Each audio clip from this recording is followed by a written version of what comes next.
श्री स्वामी समर्थ.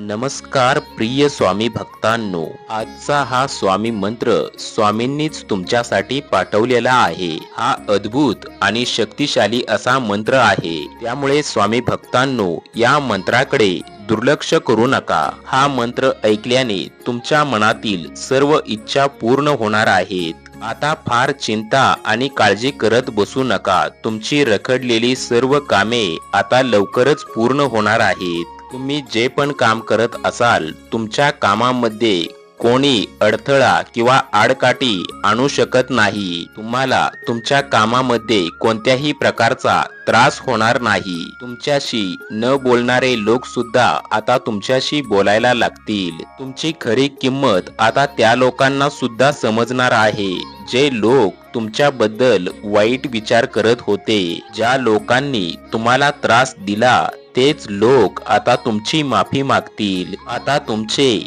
दुःखाचे दिवस लवकरच संपणार आहेत आणि सुख, समृद्धी, ऐश्वर्याची प्राप्ती तुम्हाला होणार आहे. तुम्ही लवकरच धनवान होणार आहात. खूप सारा पैसा, धनदौलत आणि संपत्ती तुम्हाला मिळणार आहे. तुमच्या कितीही मोठ्या इच्छा असू द्यात, त्या इच्छा आता पूर्ण होणार आहेत. जे लोक तुमच्यावर हसत होते, ज्या लोकांनी तुम्हाला रडवलं, त्या लोकांवर आता पश्चातापाची वेळ येणार आहे. या जगात, या दुनियेत कोणीच कोणाचं नसतं. सर्वजणच मीपणा घेऊन जगत असतात. पण काळजी करू नका स्वामी भक्तांनो, या जगात तुमच्या सोबत कोणीही नसले तरी चालेल. स्वामी समर्थ माऊली नेहमीच तुमच्या सोबत आहेत. ते आपल्या भक्तांना कधीही एकटे सोडत नाहीत. अनेक जण तुमच्या विरोधात उभे राहिले असतील, पण आता ते माघार घेतील. तुमच्या जे मनात असेल तेच खरे होईल. हे सर्व खरे होण्यासाठी हा मंत्र संपूर्ण ऐका, कारण हा मंत्रच तुम्हाला तुमच्या सर्व संकटामधून बाहेर काढणार आहे. या अद्भुत आणि चमत्कारिक मंत्रामुळे खूप साऱ्या लोकांचे भले झालेले आहे. दुःख, दारिद्र्य, संकटे, इडापिडा नाशक हा मंत्र, हा शक्तिशाली मंत्र स्वामींच्या कृपेमुळेच तुमच्या समोर आलेला असावा. त्यामुळे हा मंत्र तुम्ही संपूर्ण ऐकायला हवा आणि कमेंट मध्ये स्वामी समर्थ महाराज की जय असे टाईप करायला हवे. स्वामी भक्तांनो, तुमच्या मनात ज्या पण इच्छा असतील, त्या मनातल्या मनात स्वामी समर्थ माऊलींना सांगायला हव्यात. स्वामी नक्कीच तुमच्या हाकेला धावून येतील. अनेक लोकांच्या जीवनात स्वामींनी चमत्कार घडवून आणलेले आहेत आणि अनेक लोकांच्या जीवनामध्ये असे चमत्कार घडत असतात. फक्त तुमचा स्वामींच्या शक्तीवर आणि स्वामींवर विश्वास असायला हवा. स्वामींचा आशीर्वाद अशाच लोकांना मिळतो जे स्वामींचे खरे भक्त असतात. तुम्ही जर स्वामी भक्त असाल तर या यूट्यूब चॅनेलला सबस्क्राईब करा आणि या व्हिडिओला एक लाईक करा. हा मंत्र ऐकल्यास आपल्या आयुष्यात सुद्धा चमत्कार घडेल आणि अफाट पैसा, धनदौलत, संपत्ती आपल्याला मिळेल. तुमच्यावरील भयंकर दुःखांचा नाश होऊन जाईल. तुम्हाला आनंदाची बातमी मिळेल आणि तुमचे दुःखाचे दिवस केव्हा सुखामध्ये बदलून जातील हे तुम्हाला कळणार सुद्धा नाही. हा मंत्र इतका शक्तिशाली आणि पॉवरफुल आहे की तुमची कितीही कठोर इच्छा असू दे, ती लवकरात लवकर पूर्ण होऊन जाईल. पण त्यासाठी तुम्ही हा मंत्र मनापासून ऐकायला हवा. स्वामी समर्थ माऊलींचा खरा भक्तच हा मंत्र संपूर्ण ऐकू शकेल आणि जे स्वामींचे खरे भक्त नाहीत, ते मध्येच हा मंत्र सोडून जातील. स्वामी भक्तांनो, तुमच्याकडे स्वामींसाठी 10 ते 15 मिनिटे वेळ असेल तर हा व्हिडिओ संपूर्ण पहा आणि या चमत्कारिक मंत्राची अनुभूती घ्या, कारण स्वामींनीच तुम्हाला या मंत्रासाठी निवडलेले आहे. चला तर स्वामी भक्तांनो, ऐकूयात हा अद्भुत महाशक्तिशाली मंत्र.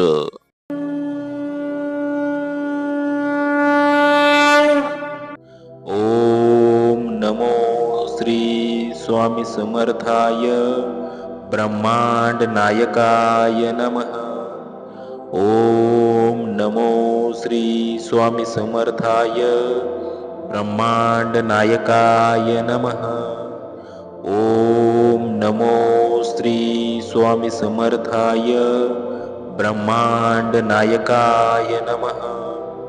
ओम नमो श्री स्वामी समर्थाय ब्रह्मांड नायकाय नमः। ओम नमो श्री स्वामी समर्थाय ब्रह्मांड नायकाय नमः। ओम नमो श्री स्वामी समर्थाय ब्रह्मांड नायकाय नमः। ओम नमो श्री स्वामी समर्थाय ब्रह्मांड नायकाय नमः। ओम नमो श्री स्वामी समर्थाय ब्रह्मांड नायकाय नमः।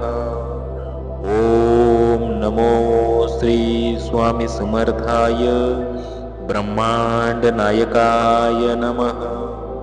ओम नमो श्री स्वामी समर्थाय ब्रह्मांड नायकाय नमः। ओम नमो श्री स्वामी समर्थाय ब्रह्मांड नायकाय नमः। ओम नमो श्री स्वामी समर्थाय ब्रह्मांड नायकाय नमः। ओम नमो श्री स्वामी समर्थाय ब्रह्मांड नायकाय नमः। ओम नमो श्री स्वामी समर्थाय ब्रह्मांड नायकाय नमः। ओम नमो श्री स्वामी समर्थाय ब्रह्मांड नायकाय नमः। ओम नमो श्री स्वामी समर्थाय ब्रह्मांड नायकाय नमः। ओम नमो श्री स्वामी समर्थाय ब्रह्मांड नायकाय नमः। ओम नमो श्री स्वामी समर्थाय ब्रह्मांड नायकाय नमः। ओम नमो श्री स्वामी समर्थाय ब्रह्मांड नायकाय नमः। ओम नमो श्री स्वामी समर्थाय ब्रह्मांड नायकाय नमः। ओम नमो श्री स्वामी समर्थाय ब्रह्मांड नायकाय नमः। ओम नमो श्री स्वामी समर्थाय ब्रह्मांड नायकाय नमः। ओम नमो श्री स्वामी समर्थाय ब्रह्मांड नायकाय नमः। ओम नमो श्री स्वामी समर्थाय ब्रह्मांड नायकाय नमः। ओम नमो श्री स्वामी समर्थाय ब्रह्मांड नायकाय नमः। ओम नमो श्री स्वामी समर्थाय ब्रह्मांड नायकाय नमः। ओम नमो श्री स्वामी समर्थाय ब्रह्मांड नायकाय नमः। ओम नमो श्री स्वामी समर्थाय ब्रह्मांड नायकाय नमः। ओम नमो श्री स्वामी समर्थाय ब्रह्मांड नायकाय नमः।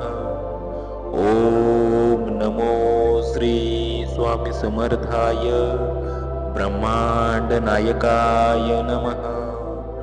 ओम नमो श्री स्वामी समर्थाय ब्रह्मांड नायकाय नमः। ओम नमो श्री स्वामी समर्थाय ब्रह्मांड नायकाय नमः।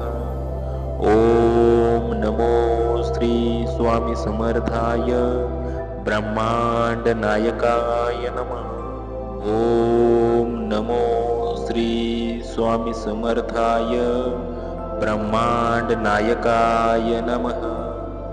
ओम नमो श्री स्वामी समर्थाय ब्रह्मांड नायकाय नमः.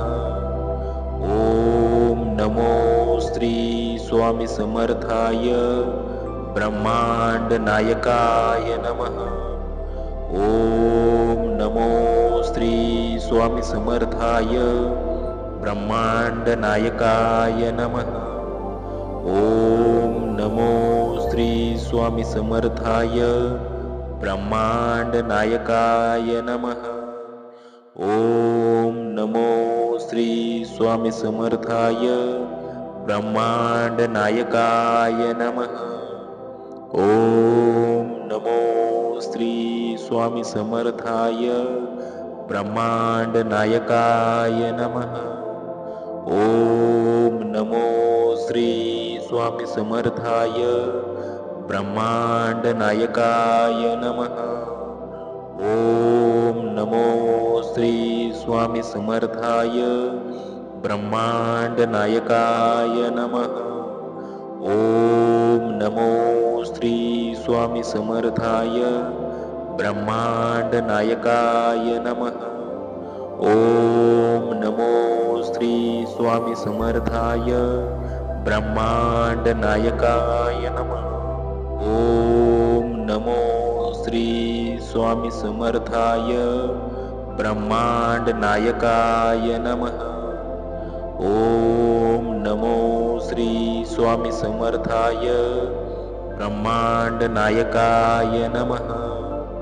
ओम नमो श्री स्वामी समर्थाय ब्रह्मांड नायकाय नमः. ओम नमो श्री स्वामी समर्थाय ब्रह्मांड नायकाय नमः. ओम नमो श्री स्वामी समर्थाय ब्रह्मांड नायकाय नमः. ओम नमो श्री स्वामी समर्थाय ब्रह्मांड नायकाय नमः. ओम नमो श्री स्वामी समर्थाय ब्रह्मांड नायकाय नमः. ओम नमो श्री स्वामी समर्थाय ब्रह्मांड नायकाय नमः. ओम नमो श्री स्वामी समर्थाय ब्रह्मांड नायकाय नमः. ओम नमो श्री स्वामी समर्थाय ब्रह्मांड नायकाय नमः. ओम नमो श्री स्वामी समर्थाय ब्रह्मांड नायकाय नमः. ओम नमो श्री स्वामी समर्थाय ब्रह्मांड नायकाय नमः. ओम नमो श्री स्वामी समर्थाय ब्रह्मांड नायकाय नमः. ओम नमो श्री स्वामी समर्थाय ब्रह्मांड नायकाय नमः. ओम नमो श्री स्वामी समर्थाय ब्रह्मांड नायकाय नमः. ओम नमो श्री स्वामी समर्थाय ब्रह्मांड नायकाय नमः. ओम नमो श्री स्वामी समर्थाय ब्रह्मांड नायकाय नमः. ओम नमो श्री स्वामी समर्थाय ब्रह्मांड नायकाय नमः. ओम नमो श्री स्वामी समर्थाय ब्रह्मांड नायकाय नमः. ओम नमो श्री स्वामी समर्थाय ब्रह्मांड नायकाय नमः. ओम नमो श्री स्वामी समर्थाय ब्रह्मांड नायकाय नमः. ओम नमो श्री स्वामी समर्थाय ब्रह्मांड नायकाय नमः. ओम नमो श्री स्वामी समर्थाय ब्रह्मांड नायकाय नमः. ओम नमो श्री स्वामी समर्थाय ब्रह्मांड नायकाय नमः. श्री स्वामी समर्थाय ब्रह्मांड नायकाय नमः। ओम नमो श्री स्वामी समर्थाय ब्रह्मांड नायकाय नमः। ओम नमो श्री स्वामी समर्थाय ब्रह्मांड नायकाय नमः। ओम नमो श्री स्वामी समर्थाय ब्रह्मांड नायकाय नमः। ओम नमो श्री स्वामी समर्थाय ब्रह्मांड नायकाय नमः। ओम नमो श्री स्वामी समर्थाय ब्रह्मांड नायकाय नमः। ओम नमो श्री स्वामी समर्थाय ब्रह्मांड नायकाय नमः। ओम नमो श्री स्वामी समर्थाय ब्रह्मांड नायकाय नमः।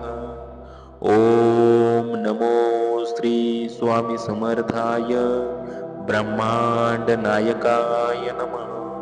ओम नमो श्री स्वामी समर्थाय ब्रह्मांड नायकाय नमः।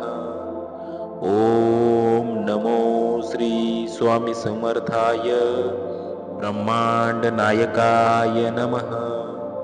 ओम नमो श्री स्वामी समर्थाय ब्रह्मांड नायकाय नमः। ओम नमो श्री स्वामी समर्थाय ब्रह्मांड नायकाय नमः। ओम नमो श्री स्वामी समर्थाय ब्रह्मांड नायकाय नमः। ओम नमो श्री स्वामी समर्थाय ब्रह्मांड नायकाय नमः। ओम नमो श्री स्वामी समर्थाय ब्रह्मांड नायकाय नमः। ओम नमो श्री स्वामी समर्थाय ब्रह्मांड नायकाय नमः। ओम नमो श्री स्वामी समर्थाय ब्रह्मांड नायकाय नमः। ओम नमो श्री स्वामी समर्थाय ब्रह्मांड नायकाय नमः। ओम नमो श्री स्वामी समर्थाय ब्रह्मांड नायकाय नमः। ओम नमो श्री स्वामी समर्थाय ब्रह्मांड नायकाय नमः। ओम नमो श्री स्वामी समर्थाय ब्रह्मांड नायकाय नमः। ओम नमो श्री स्वामी समर्थाय ब्रह्मांड नायकाय नमः। ओम नमो श्री स्वामी समर्थाय ब्रह्मांड नायकाय नमः। ओम नमो श्री स्वामी समर्थाय ब्रह्मांड नायकाय नमः। ओम नमो श्री स्वामी समर्थाय ब्रह्मांड नायकाय नमः। ओम नमो श्री स्वामी समर्थाय ब्रह्मांड नायकाय नमः। ओम नमो श्री स्वामी समर्थाय ब्रह्मांड नायकाय नमः। ओम नमो श्री स्वामी समर्थाय ब्रह्मांड नायकाय नमः। ओम नमो श्री स्वामी समर्थाय ब्रह्मांड नायकाय नमः। ओम नमो श्री स्वामी समर्थाय ब्रह्मांड नायकाय नमः।